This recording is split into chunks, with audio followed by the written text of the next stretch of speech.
Thank you. On top that. It's not everywhere you go. You get a nice little espresso right in the pot. So, thank you everyone for the welcome. Thank you, Daryl, for organizing this. I really appreciate it.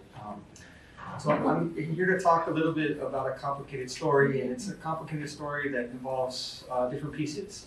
So some of these are in different publications, and some of them are in the works. So hopefully it'll all make sense as I try to bring it all together here today. But you get a little sense of the complications that I'm trying to approach here in this title. Housing Justice in the Weeds, the complications of reducing housing poverty and insecurity through subsidized housing in the context of racial concentration and exclusion. And those two last words, concentration and exclusion, are really important because they represent two forces that I think are pulling this community apart in various ways. And so that is what we'll look at here today. So the organization of my talk, I'm going to start with talking about the pressures that we're calling the squeezing in. All the forces in Orange County, California, that are pushing folks, low-income folks of color, the immigrant workforce, et cetera, into the central part of the county. And so we'll sort of place the focus of this research, which is the city of we call it Santa Ana, and Lacey neighborhood, which I'll talk about in particular here, right at the heart of the city of Santa Ana. Within a larger context of racial concentration. But also, since focusing on the neighborhood level and questions of gentrification in particular, we're looking at the different ways which communities in the center part of the city, as well as the neighborhood of Lacey that I'll talk about here shortly, are being pushed out through sort of eviction on one level, so direct displacement, but also all kinds of indirect forms of displacement as well. Then I'll move into talking about some interventions that I've been involved in, particularly through an organization called Vecindario de Lacey en Acción.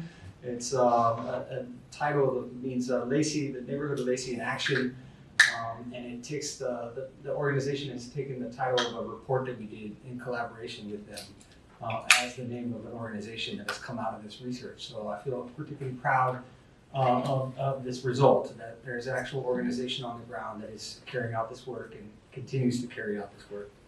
And lastly, I'll talk about some of the outcomes and put them in context of housing justice. So that's as much of a guide for me as it is for you all, I guess, too.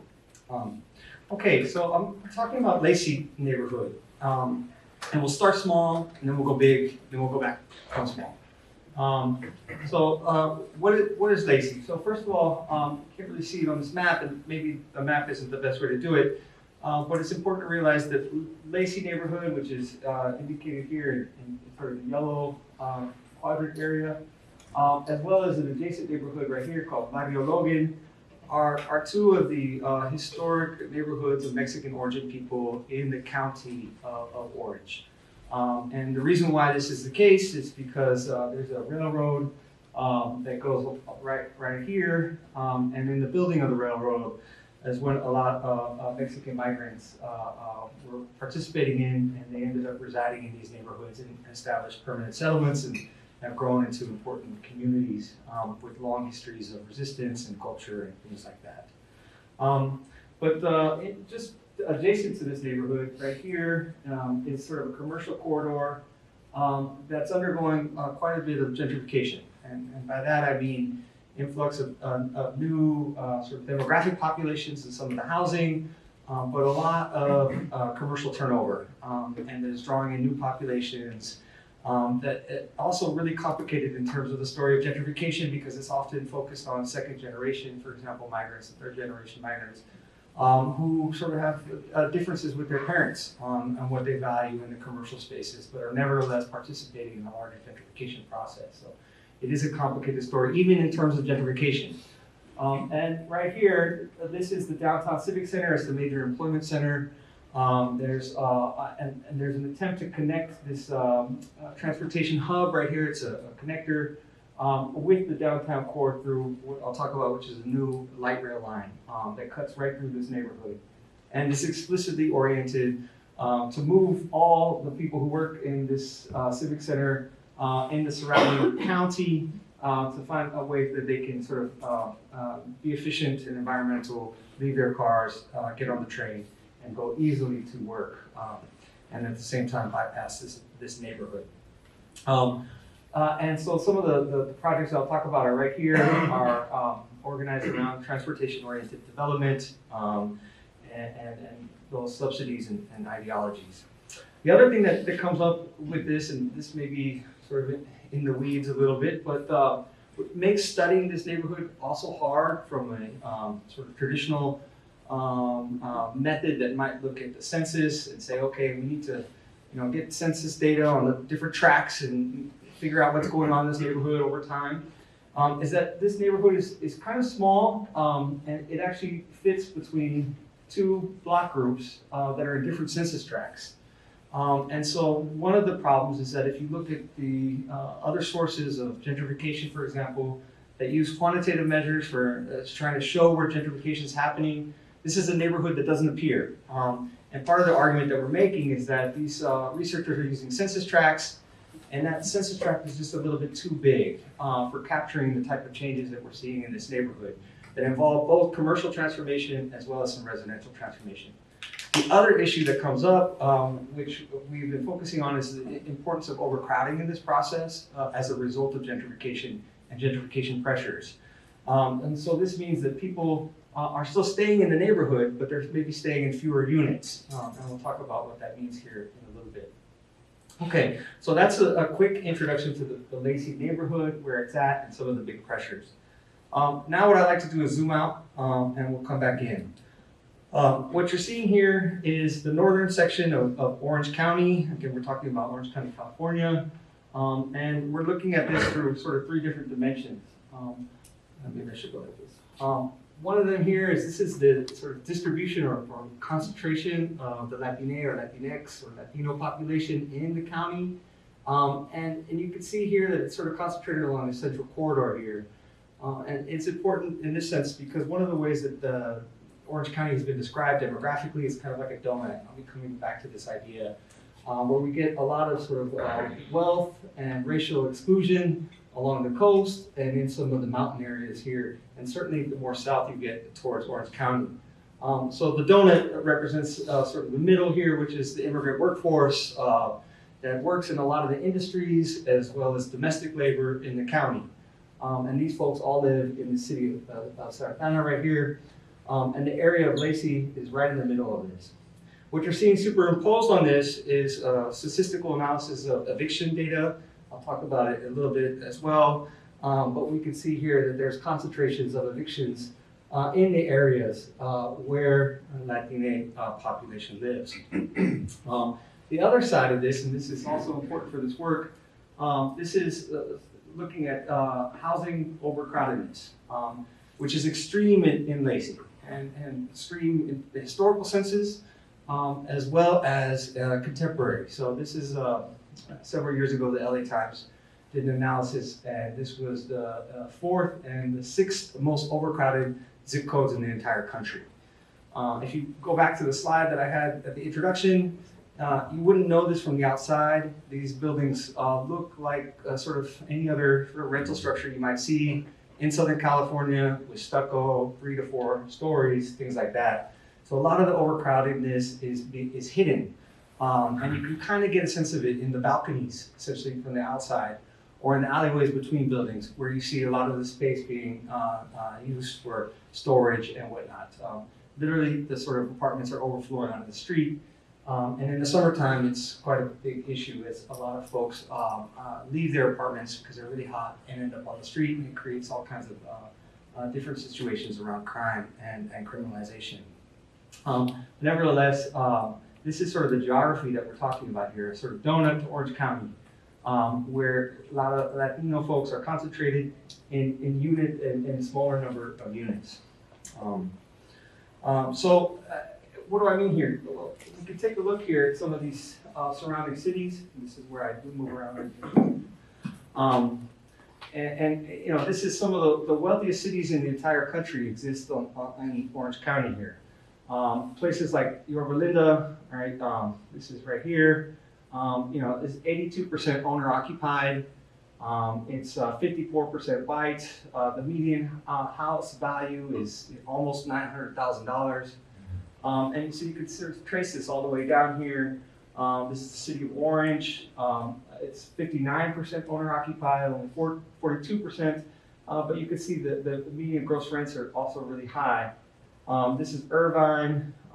This is Newport Beach, Huntington Beach here, and Seal Beach. And you can see, especially in these sort of areas here, and Newport Beach, it's 72% white, 54% owner, but the median house value is over $2 million. As well as in a place like Laguna Beach, which is just down here. These are incredibly wealthy neighborhoods.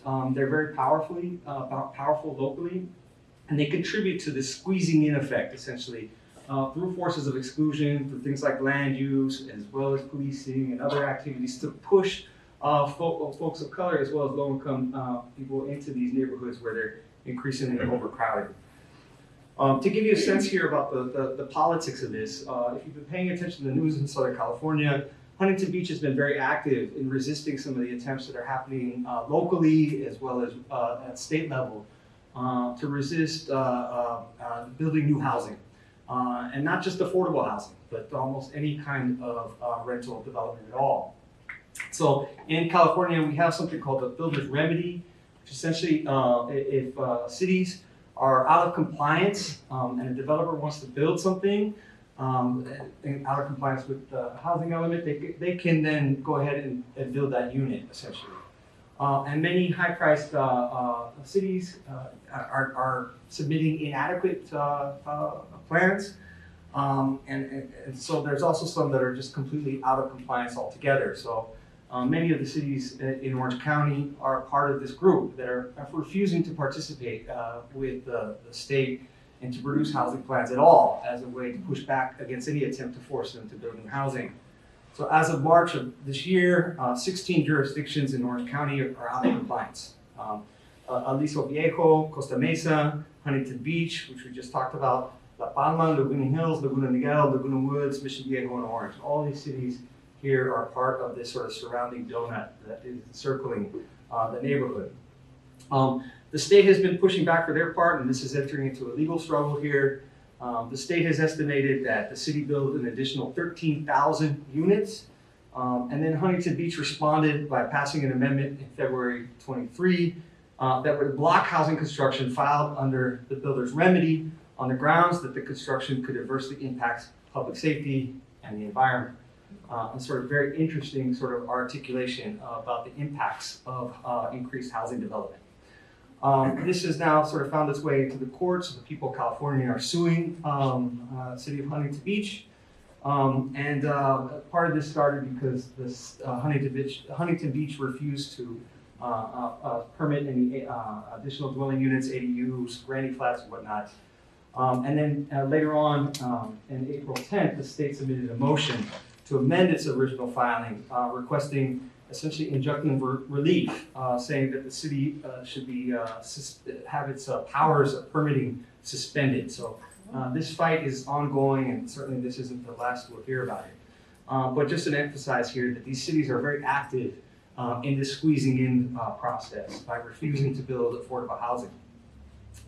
So another way that this all comes together is through racial concentration.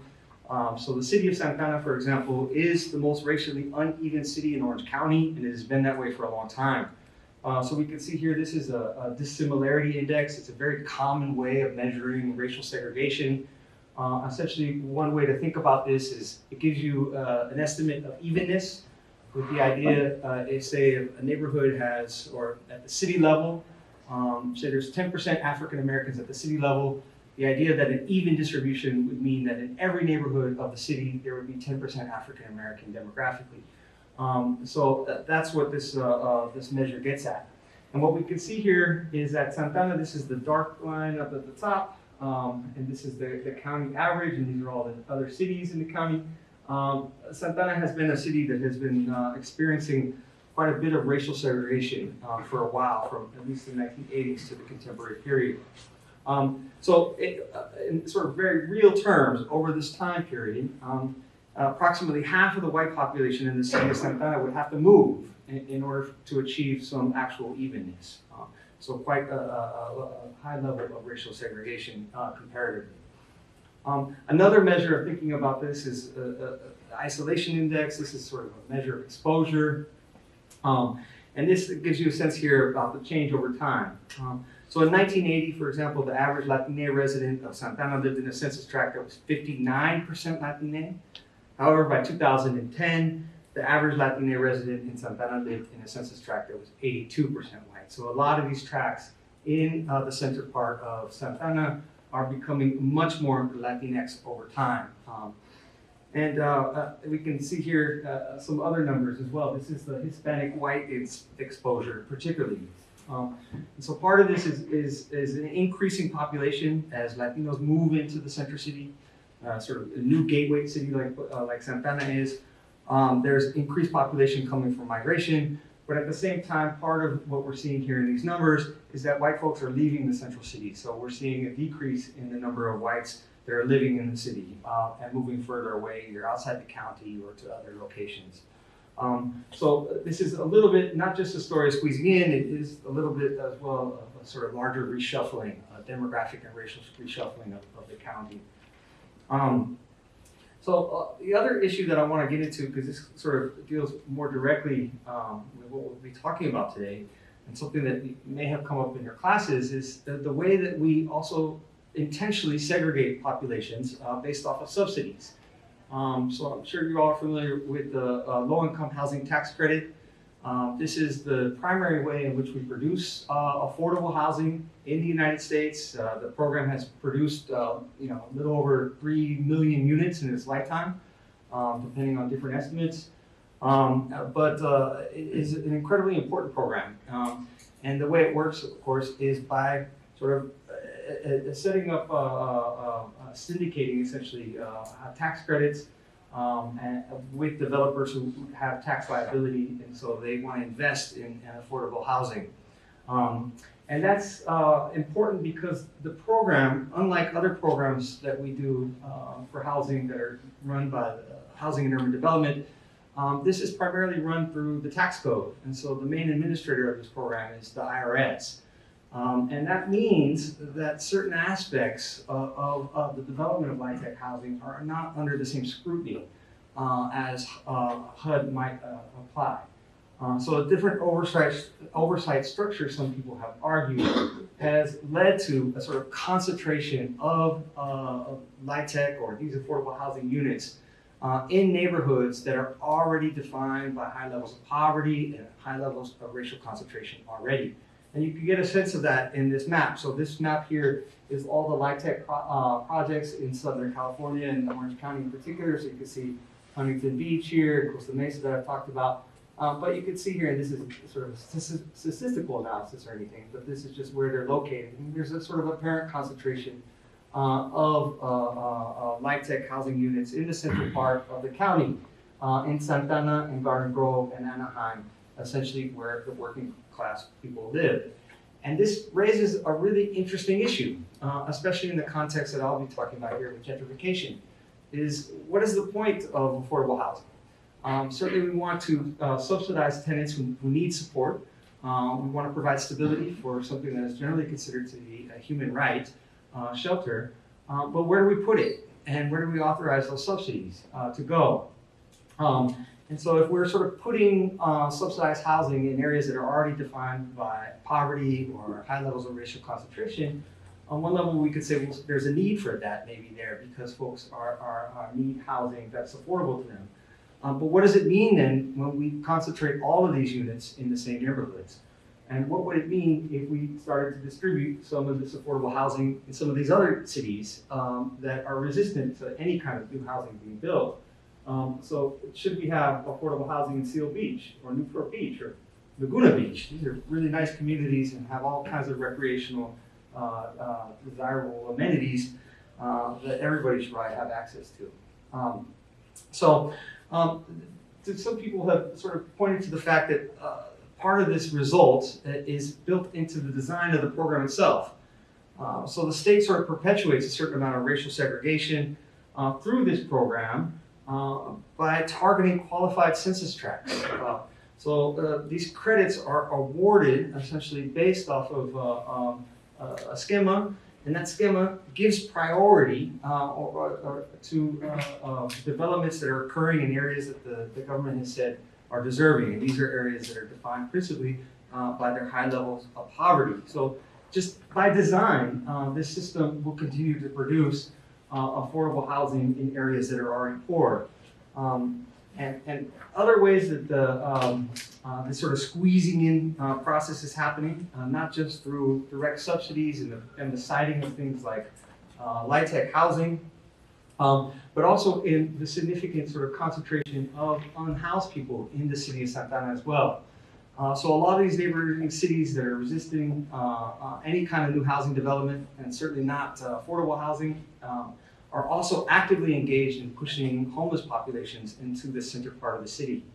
And so if you've been to California recently, you certainly are aware of this. If you've gone to any of the major cities in California, the sort of visibleness of the unhoused population is really just alarming. Every time I go back, you see larger camps, and there are sort of lots of resistance around it. The story that's unfolded in LA around Echo Park, for example, if you're following that, has been very important and certainly national significance, given that it's directly connected to the pandemic as well as the decrease in housing affordability in the city. In Santa Ana, this would occur sort of along the riverbed. There's a trail here, and just a very large encampment unfolded there. And it was really interesting. I used to go there, but when I go back, I'd run along this river path there. And one of the things that struck me is how developed some of these homeless encampments were. And, talking about little rocks that were placed around tents to show sort of a property line. Some rocks placed to form like a pathway to the door. So there was sort of a sense of home, of territory, of possession, despite the fact that people were living on the side of a river. So all these things that we tend to associate with homeowners, we see the unhoused folks were doing themselves. And these camps have just growing. And so in 2018, for example, a point in time conducted by the city of Santa Ana documented just over 1,000 unsheltered individuals. Many of these, in fact, 81% were considered chronically homeless, but 52% came from outside the city of Santa Ana. So how are they getting there? And then these numbers then were also increasing. So just 1 year later, just before the pandemic, a point in time estimate saw that the number of unhoused in the city had grown almost here by an order of magnitude to just over 1,700. So at the same time, all these sort of cities around the city of Santa Ana were closing their shelters altogether. So places like Dana Point, San Clemente, San Juan Capistrano were contributing to this crisis, essentially by closing their services, forcing the unhoused out of their cities and into Santa Ana, where they were migrating by the river. And so what has the city done? Well, this is part of the disparity that we're seeing represented in many of these slides here. That the city itself has a lot of burden in this respect. They're facing a lot of different cities around them that are pushing the unhoused as well as other sort of housing, low-income people in general, into this area. And so Santa Ana has to sort of deal with a disproportionate share in many respects. And this has come out in a court case that's unfolding right now.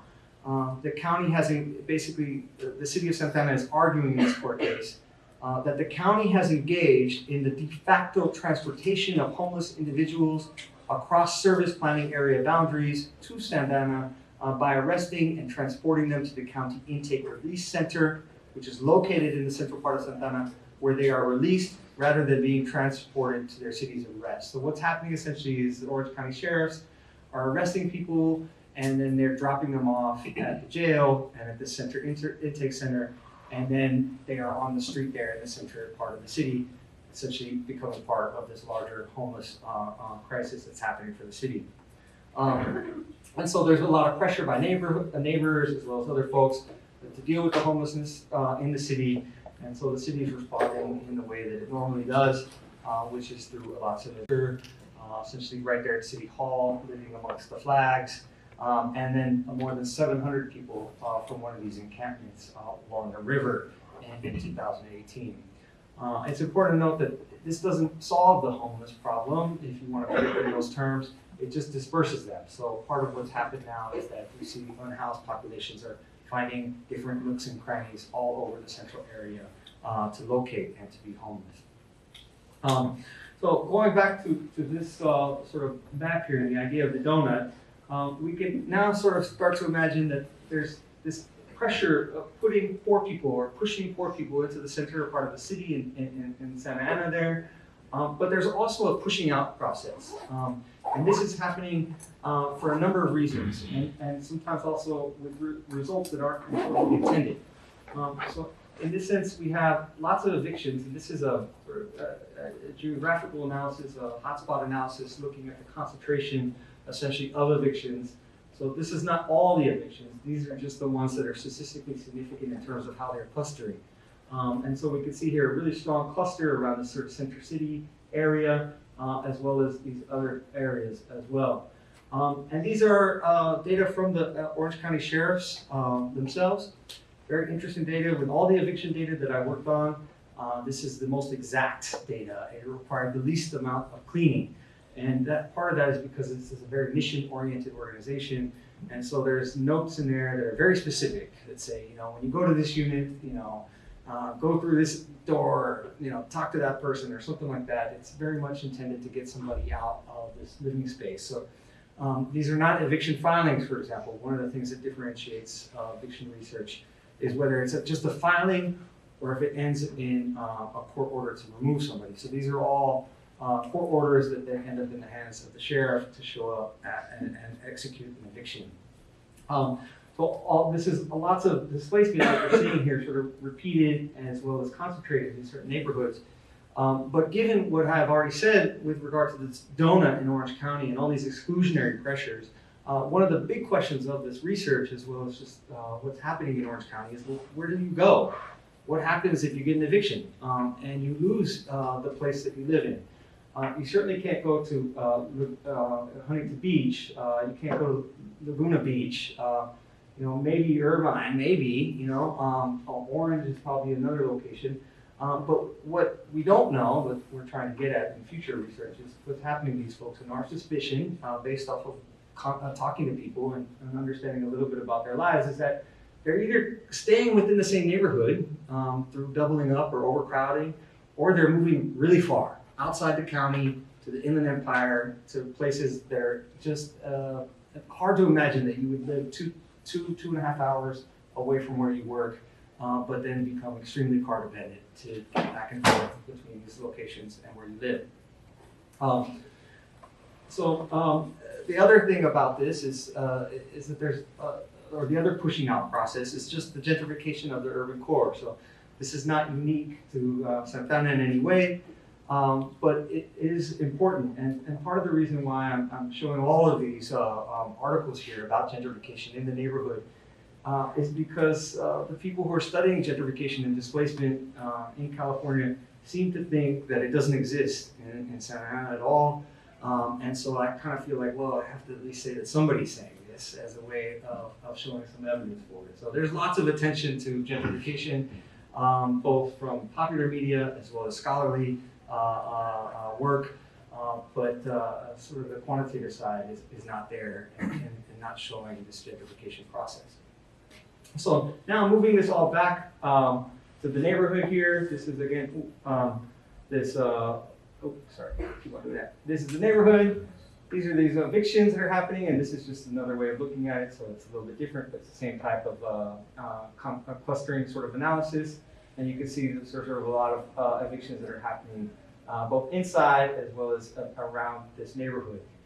And at the same time, over the last sort of decade, there's been, as we see from that LIHTC program, a lot of affordable housing development that's happening in this neighborhood, right in the middle.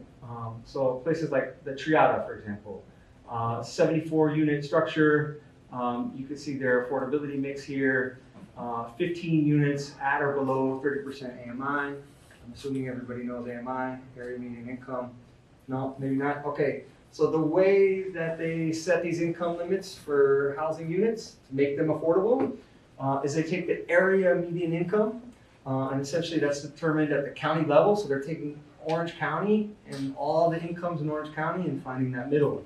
And you might see a little bit of an issue there when you have lots of very wealthy neighborhoods, some of the wealthiest in the entire country, right next to some of the poorest neighborhoods also in the state.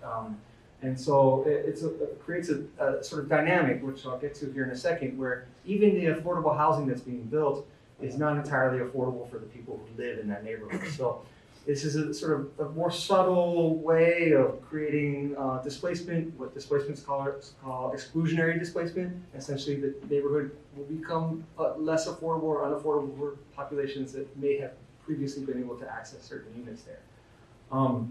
And so these units are nice. This is an improvement, and this is part of the housing justice in the weeds. We want subsidized housing. We want affordable housing for folks who are living in Santa Ana because they clearly need it. But at the same time, too, the only mechanism that we have to produce this housing is unaffordable. It creates certain dynamics for the community who may see this housing as a displacement pressure and not something that's going to make their lives easier. We get a sense of that here in the numbers. This is sort of a rough estimation, if you will. But if I'm taking this one census tract where these different affordable housing units are built, and looking at sort of estimating here the number of households that are at these different income limits. So for example, at the 30% AMI, this is the lowest income population. This means you make 30% of what that area median income is. So you're extremely low income. There's about almost 400 households in this one census tract that are at that level. And then it's essentially about 25%, a quarter of the entire tract is extremely low income. And then yet all these units that are built in the neighborhood, they produce 30 units at that income range. So if we're going to think about this in terms of a gap, and this is just a sort of an exercise here to get a sense of how much of this is being produced at the need of the community itself, well, we find that there's quite a big gap. That there's lots of households that should be able to benefit from this that aren't. And I should also say that some of these developments cause direct displacement in the construction of them themselves. So there was sort of direct displacement of some folks to build them, as well as this indirect process as well, and they're producing affordable housing that's not affordable to the people who live there. And you can go sort of down this affordability line. At the 40 to 30 range, you'll see much more units being produced here. This is part of the program, and as well as the critique of the program that it sort of fails to produce housing that is affordable to folks at the lowest income. But you see a similar story, and quite a bit of need that is not being met. On the other sort of part of this is the pushing out piece. So here's here's the neighborhood again. Here's a Metrolink center combined with some either live, work, loft space that the city has developed to try to draw in the creative class. And they're now doing a larger development here on this train, new light rail train line that's going to cut right through the community. In fact, they're doing the construction already.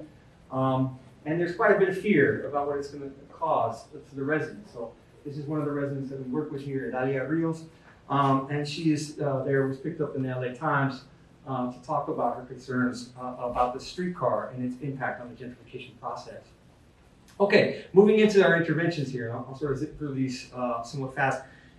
In 2015, through sort of previous relationships and other organizational efforts, my partner and I started collaborating with residents in the neighborhood to do a housing study.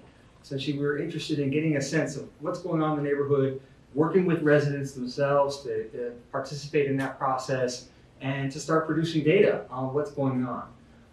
And so we did this for 2015 all the way to 2018 every year in the fall, and then through the help of the Robert Wood Johnson Foundation in 2023, we just reproduced this study again and added a bunch of new questions that had to do with the pandemic.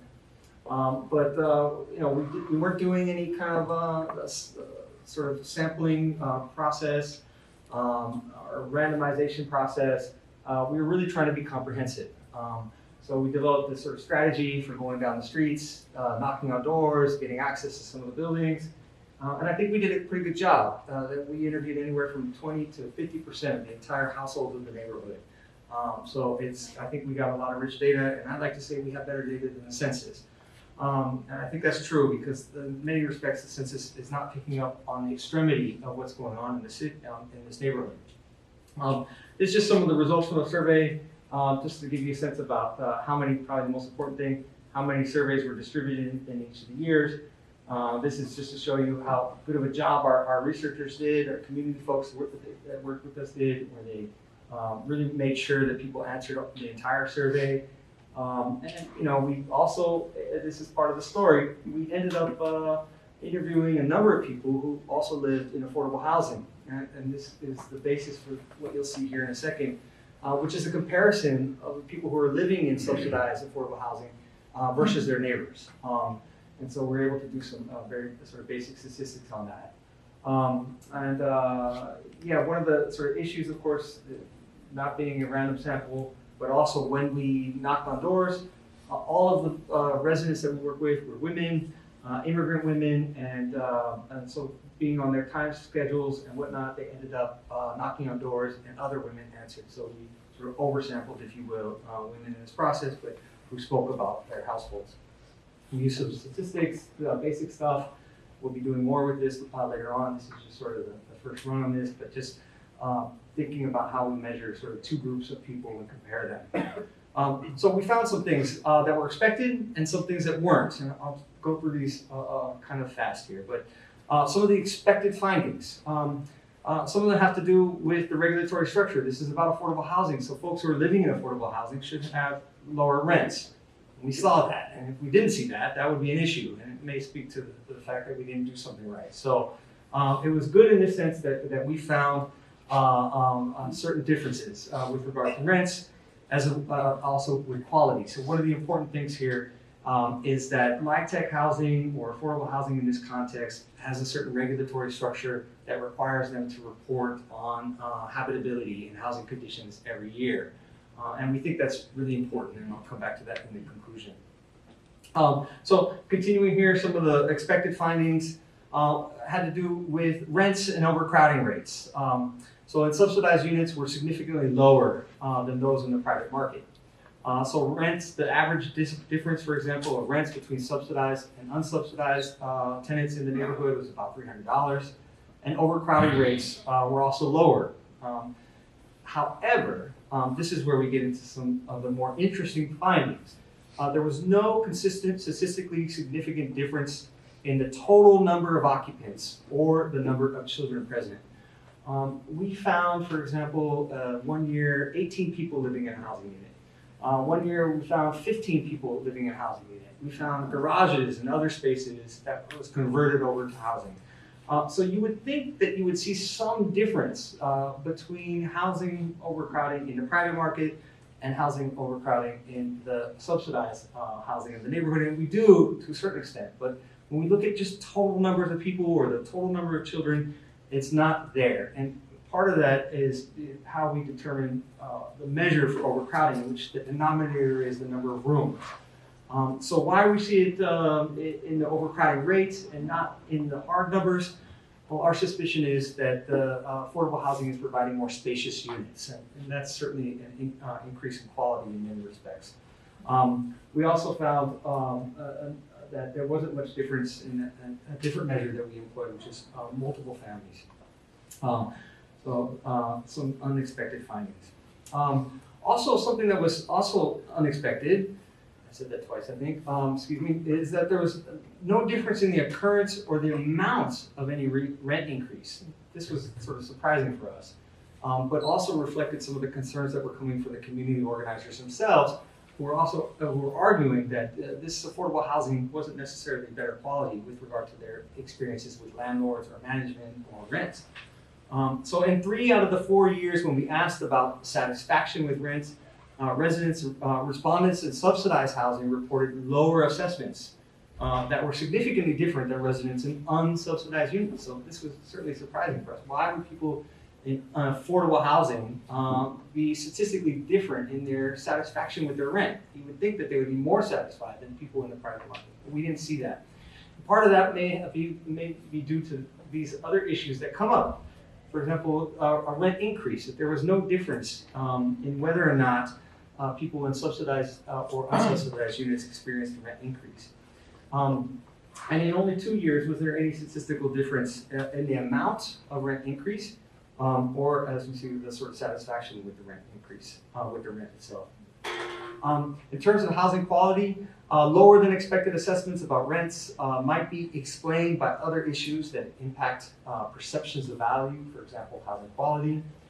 Yet by almost every measure, subsidized housing in the Lacey neighborhood not only provides affordability, but it is also a significant source of housing quality. And this is really important because what we saw from our survey is a lot of people reporting infestations of rats and cockroaches in particular, but also things like mold, which is one of the most shocking things when you see folks actually show you some pictures of the kind of the mold that they're living with. So we saw that people in affordable housing that's subsidized significantly less likely to report humid walls, mold, defects on floors, walls, or ceilings, infestations of rats and cockroaches, or reporting no housing quality issues at all. Nevertheless, our results showed mixed expressions of satisfaction with housing conditions. So satisfaction with housing quality and conditions, there was statistically higher in 1 year, but statistically lower in another. And we don't really know quite what to make of that, but we're exploring that. Maybe this has a little bit to do with housing stability. So tenants in subsidized units were significantly less likely than their unsubsidized peers to hold month-to-month leases, but subsidized tenants were consistently more likely to be on year-long leases. And this partially has to do with the programmatic structure. California requires that subsidized units have lease terms of at least 6 months. However, what we're finding, at least in Santana, that the developers and managers of affordable housing are going beyond what is requiring and actually having year-long leases. So that's good. But also statistically less likely to report wanting to move soon, in only 2 out of the 4 years. But no statistical differences in area that we might expect or maybe hope for some improvement. Things like threats or harassment from the landlord or manager, attempted displacement, witnessing discrimination, or worried about being displaced. There was no difference between people in subsidized housing versus those in the neighborhood.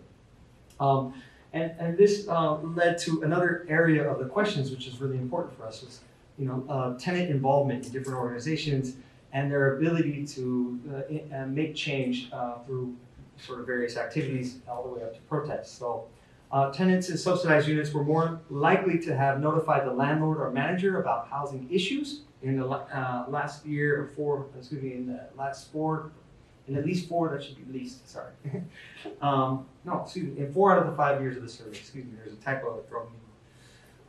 However, only in 1 year did subsidized residents report that any ameliorative action resulted in any repair. So they certainly feel more empowered to make complaints, and we saw that.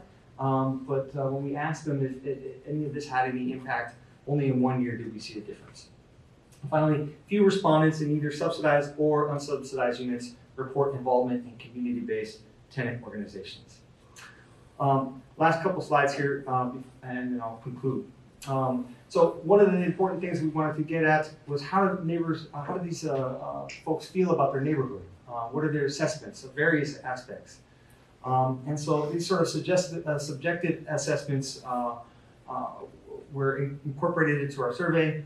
And these varied across surveys. Statistically significant differences were consistent only in the direction of their effects. So for example, in 2 out of 4 years, 2015 and 2017, respondents living in subsidized housing reported more positive assessments of neighborhood culture, safety, neighborhood access to employment and schools, and neighborhood affordability. However, and this may be a question more for the transportation planners in the House, but we did not find any difference with regard to transportation access. So it seems to me that people in the neighborhood who live in subsidized units live in better quality housing and that translates somehow to a better assessment of the neighborhood itself in some degree. So why is this important? So one, overall, surprising and mixed results are difficult to interpret, and that's where we're at right now in this project, trying to figure out how we can work with the community residents to amplify some of these concerns. But how do we interpret it and then share that information?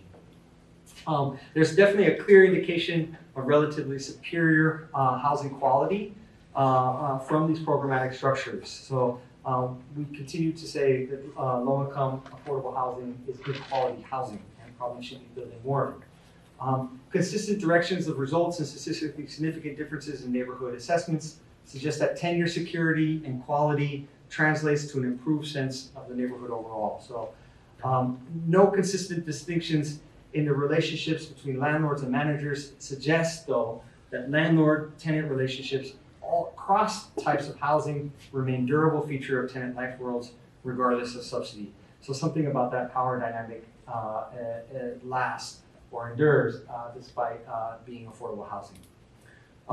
So this research, I think, is obviously speaking about the importance of improving housing conditions, and maybe it also blurs the lines between place-based versus people-based subsidies, and given that some of these subsidies are increasing tenant perceptions.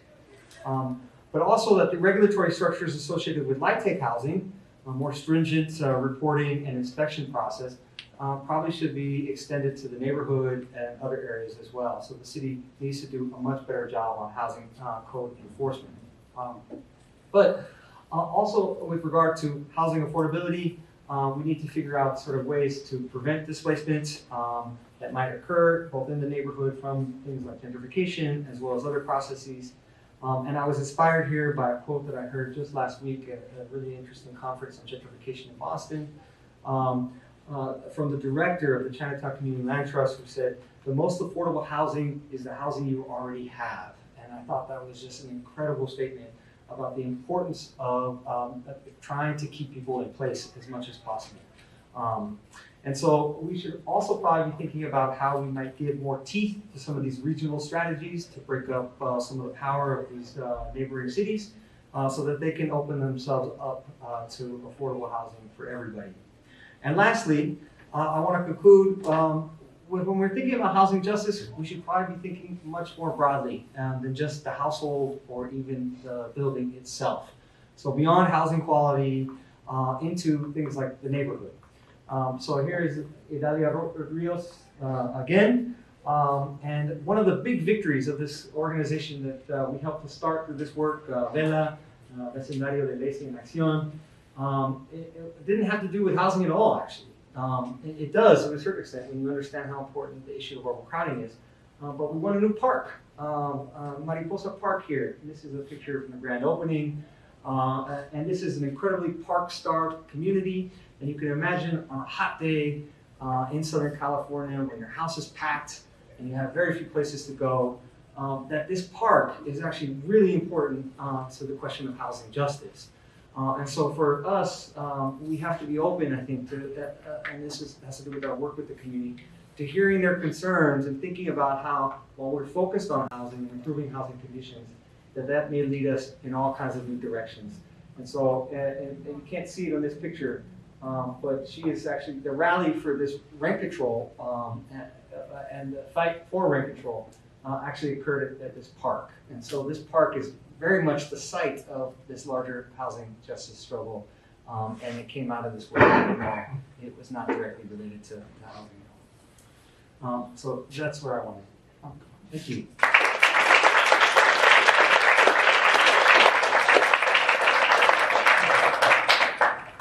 At this point, I'd like to take any questions or comments. It was a great talk, and I'm interested in the sort of ownership of the subsidized housing complexes. It seems the way you presented it that they're owned by private developers who got tax subsidies to build them versus owned by the city itself. And is there any city-owned public housing? And if so, would you expect a difference in some of those answers if there were compared to the privately owned subsidized housing? Yeah, so This is correct. This is privately owned, subsidized affordable housing. The ones that I focus on here, one of the major corporations is called Related. They're a major developer in Southern California. They do all kinds of projects, both affordable and market rate. And you know, they're very attractive. The buildings that they do are just really good. They look great. They're very successful in that. There is public housing, sort of more traditional subsidized housing that we're used to speaking of when we think sort of publicly subsidized housing. But this is predominantly serves the elderly, and it's not in the Lacey neighborhood. It's just west of the downtown area. So it's a little bit removed spatially. I would imagine there would be some really interesting differences. This is a sort of, kind of has that vertical high-rise feel to that particular building and that project. But I think that is to accommodate some of the access challenges for the elderly folks, rather than having something spread out where they can use elevators and other equipment to move around. I don't know what it's like in those units. We don't know that population much at all. It would be hard for me to make any sort of assessments about what is the living conditions inside there. We were surprised though about how much our residents were complaining about their situations in this LIHTC affordable housing.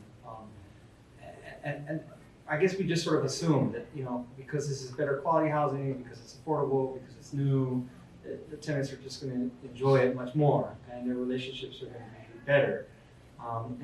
This is where the mixed findings come in. They do seem to have a better feel of the neighborhood because of how they're living, but they also don't express quite a bit of satisfaction, despite measurably improved housing quality. So that part, we think, and this is sort of speculative at this point, we have to go in and do more work with the residents, but it has to do with those issues that we're seeing in the data with the management of these spaces. One of the things that we asked in our survey was, who do you pay your rent to? And who's the manager? So we're going to be going back into that data and pulling that out to maybe get a sense of that. It doesn't come up in this work, but in my work in Madison, those management issues just seem to be very important. One site that's come up in my research as a location of lots of eviction as well as lots of housing code violations is owned by a local company and just in the adjacent neighborhood or city of Middleton, right next to Madison. And I interviewed some of the people at the county who were very familiar with it and who were very happy to tell me about all of the challenges they've had with different managers that have come in. Some of them have been more absentee in their approach. Some of them have just been very rude and mean. Some of them weren't very qualified to handle this type of work. So the management companies and their sort of ability to work in this environment seems to be just an important distinguishing factor for how people feel in their living situation. Yes? Thank you for the very interesting talk. You kind of mentioned Boston towards the end of your talk, and I know more about the commercial real estate market in Boston, and there's still a lot of, they've never quite recovered from the pandemic in terms of office space and other commerce. I was wondering, in your data for, kind of your post-pandemic data and just your observations, has there been much of a, given, remote work, migration, aging millennials, all the other things that are kind of contributing to what we're seeing, at least in the commercial side of the real estate? That is a great question. My general approach to this question is that we're seeing lots of cities go different directions. So I don't pretend to have sort of a generalizable answer like this. But in the case of Santana, I think the commercial sector has been struggling because there's a number of not quite high-rise, but 8, 10-story structures that have commercial space that has, I think, high degree of vacancy and has had high degree of vacancy. These are, were built the 70s and 80s with the idea that this is civic center, this employment center would just overflow into new businesses all around and just never really materialized. However, the ground floors, the restaurants, the sort of pedestrian-oriented consumer spaces, those are flourishing. And I think we've seen a turnover in a lot of the spaces that really couldn't survive because they had poor, I'm assuming, sort of cash flow and maybe reserves. But rents didn't go down, and new spaces that are coming in. And one of the more recent ones has gotten fame, at least from the community, because the community recognizes that the money for this establishment is coming from narcos, essentially, in Mexico. So there's a sort of element to this money being laundered in the commercial sector in Santana that may be very different, based on Boston. But yeah, who's to say? I don't know. And this isn't emblematic of the entire neighborhood, but just an example that the money is not stopping. It's very much still coming into Santana at the commercial level, and there's still an interest in developing. So we don't see that kind of impact. In terms of on the residential side, I mean, we were running a program, not me personally, but my partner, as well as a member of the organizers, a sort of aid program where foundations were interested in providing undocumented people in particular with some sort of aid because they're left out of all these federal programs. And so the need for this was just tremendous. And so we asked them also, what did they spend it on? It was basic needs. It's keeping a house under your head, a roof over your head, food and things like that. And we have seen some people leave. So people just couldn't afford to stay in the area and left because rents were continuing to rise during the pandemic. And this led to this question of rent control and the struggle for rent control which happened during the pandemic. That tenants were very active in trying to push forward this, something in California really we haven't seen since the late 70s, early 80s. A really big push regionally as well as locally. Group that we work with here was instrumental at the local level for pushing that rent stabilization ordinance. Thank you.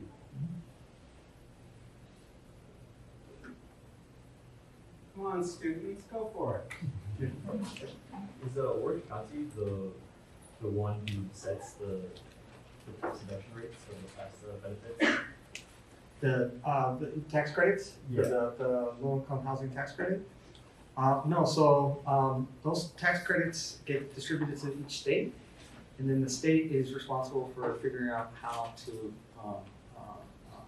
spread them out, essentially.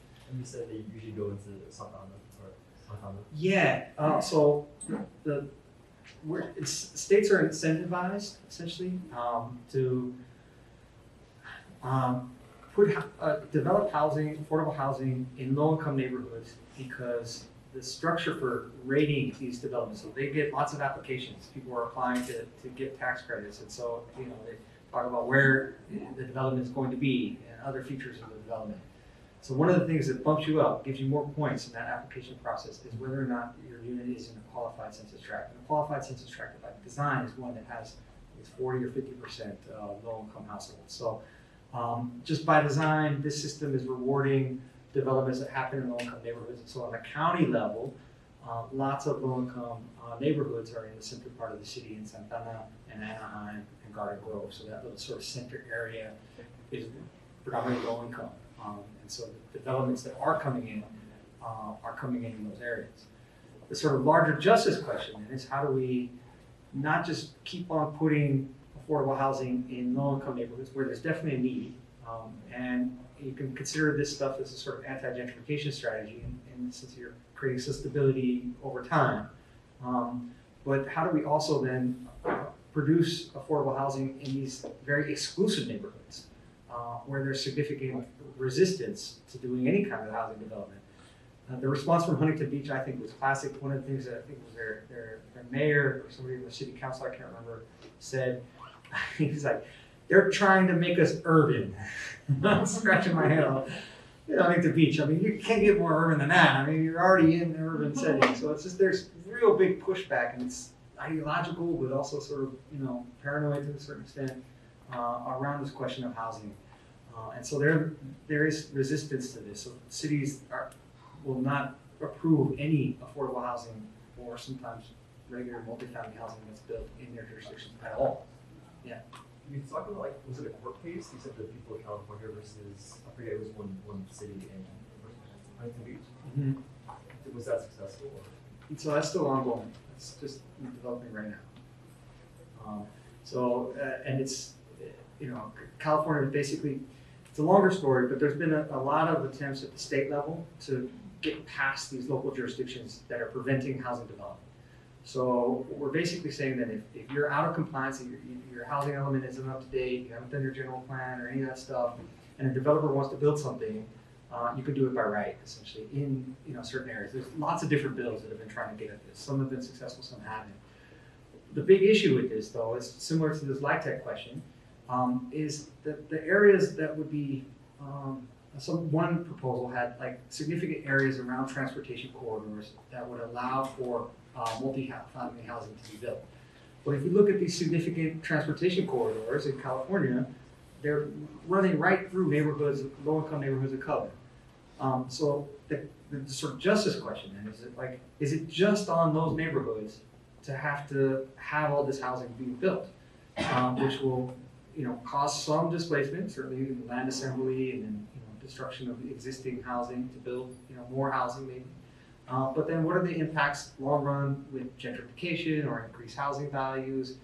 Also knowing that this housing that's being built, given that it's mostly high-end housing, is providing lots of amenities. So it's not just like, let's just build a lot of luxury housing, let's put a yoga studio in the bottom, a supermarket, and all these other things that we want and need in the community.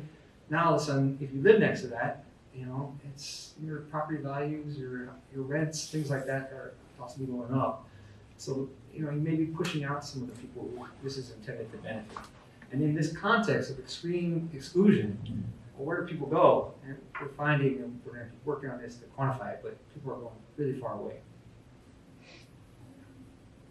Do you think that the census data being not quite representative of what a district looks like, especially in this case, is harmful? And if so, is there any way to provide supplemental data or statistics to that? And if not, how harmful is that? So I will say it is directly harmful in the sense that a lot of subsidies are connected to this. So when the state, when the census says, for example, that there's actually less low-income people living in your neighborhood, well, all these subsidies that are targeted towards lower-income populations you sort of lose out on. And so undercounting has significant consequences. In the case of Santa Ana, it's really important because this is really high degrees of undocumented folks who have lots of reasonable fears of participating in any sort of government agency because of the threat to their stability and their livelihood and all kinds of things. And we know that in the 2020 census, this just got really bad around all the politics that were involved. So a lot of demographers, for example, are advising against using the 2020 census altogether because of how severely it undercounts things. And they're saying that you should use sort of, the ACS 5-year estimates, and they anticipate not till we get to 2023 when we have a sort of good chunk of data that we can pull from. Can we make any sort of reliable estimates about what might be happening in a place like Santa Ana? But these are inherently undercounting some of the populations because they're low-income folks that have significant fears of the state. It is a very big deal. When the 2020 census came out, and it had said that Santa Ana lost all this low-income population, essentially, there's no more poor people here. I mean, not to that extreme, but that's kind of what it seemed like was happening with the census. Like, things are getting better in Santa Ana. Look at the census. This was an issue where the city got involved as well. So the city, knowing that subsidies are connected to this, started to push back a little bit as well and publicize this issue. So it's not just something that's coming from activists or people that are concerned with particular demographics and how accurate they are. It also very much connected to how much money we can access to do the programming that we want. I think the topic of increasing home ownership rates among people of color is very important in terms of housing justice. I'm wondering how that has come up in Santa Ana or in your work in general. Well, it just doesn't, because housing is, single family homes are just, the last thing, this is not Santa Ana, but like, the last statistic on this I heard, which is somewhat emblematic of the housing crisis in California, which is particularly acute. To get a condo in San Francisco, an entry condo, a down payment of $400,000, right? I mean, in this context, I mean, none of these people that we work with, I mean, this idea of owning, way beyond. The way that we're getting at this in our work is the community land trust. So, so the city, in its wisdom, was looking for revenue, had lots of plots of land that they owned, and we're like, we're gonna sell all this land and make some money, and because we need money. Me and my partner, we got involved, and we said, once we heard about this, we said, no, like, we gotta slow down this process. This is, the community needs input on this. We need to open up those channels and have a larger public process for selling public land. And so fortunately, through years of sort of struggle, but first identifying all that land and putting it out there, is we were able to build a community land trust. And right now, the community land trust is focused primarily on gardens and things that don't require a lot of development on the land. Long term, we want to think about how we can start providing some permanently affordable housing. But that is just way down the line, and it's going to require obviously a lot more money and work with developers and things like that that we have to figure out. It's just so far away from us that it's hard to even imagine home ownership on any scale right now. I'm assuming if it's people who are renting with subsidies that are underreporting issues in their units, and maybe because there's overcrowding, and so these units are less likely to go on the market to have inspections done by the town for mold or these other issues. If you were to use some sort of strategy to make stricter conditions for that, like where would the budget for maintenance come from, or would that just also contribute to displacement, or how, like, what's the conversation about that? Well, there's a lot we're talking about. That's such an important issue. Given that this work is based with community, I was talking with your class earlier about how we approach it as sort of researchers and academics. So we have to let the community lead. And one of the concerns for us is that if we talk about overcrowding and poor housing conditions without first working with code enforcement and developing those political relationships, and in particular getting them to not come in while this process unfolds, has been fundamental, because we would not be talking about this unless we had some relationships with code enforcement and an understanding that they wouldn't just come in and start to, well, that's a violation, and that's a violation, and that's a violation, and then kicking people out. The question about money, I mean, a lot of what we're seeing here is, things like rat infestations and mold. In my view, these are not significantly burdensome. I mean, I don't know, but it seems like upkeep issues, which are probably well under the budgets of many of these owners of buildings. That's my view. I don't have to look at the actual cost to get a sense of this, but we're not talking about like a new roof, something like that would be much more significant. All right, last question. I have a comment, maybe there's a question too. Thanks again for both coming to class and your talk. But you said something that I think is really important, which also raised red flags for me. It doesn't get said a lot, and I think it's very counter to a lot of what we're, indoctrinated to believe. And that was that everybody should have access to high-level amenities and recreation.